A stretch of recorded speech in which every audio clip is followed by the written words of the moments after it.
बात कर लेते हैं प्रोसीजर की। प्रोसीजर में 2-3 चीज़ें इंपॉर्टेंट है जो आपसे एग्ज़ाम में पूछी जाती हैं। फर्स्ट वन इज़ कि कौन सा एनेस्थीसिया हम पेशेंट को देते हैं। एनेस्थीसिया देते हैं जनरल।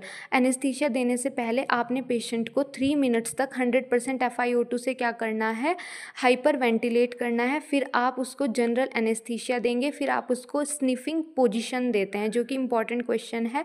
स्निफिंग पोजीशन देने के बाद आप पेशेंट को लैरिंगोस्कोप के थ्रू, लैरिंगोस्कोप की हेल्प से ईटी ट्यूब को क्या करते हो, इंसर्ट करते हो। ठीक है, इंसर्ट करने के बाद आप इस कफ को इस तरीके से सिरिंज अटैच करके इन्फ्लेट करोगे। इन्फ्लेट करने के बाद आपने क्या करना है, आप स्टेथोस्कोप से साउंड भी सुन सकते हो। स्टेथोस्कोप से जब आप साउंड सुनोगे तो आपको वूस साउंड सुनाई देगी।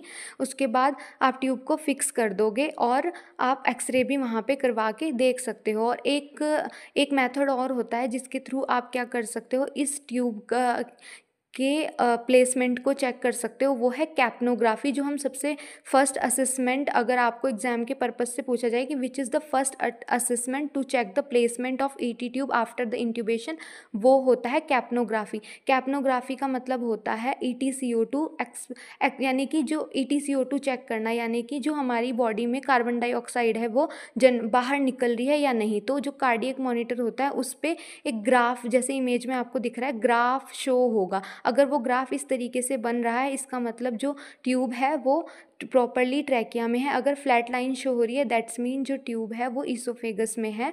तो ट्यूब क्या है, डिसलॉज है। Thank you so much.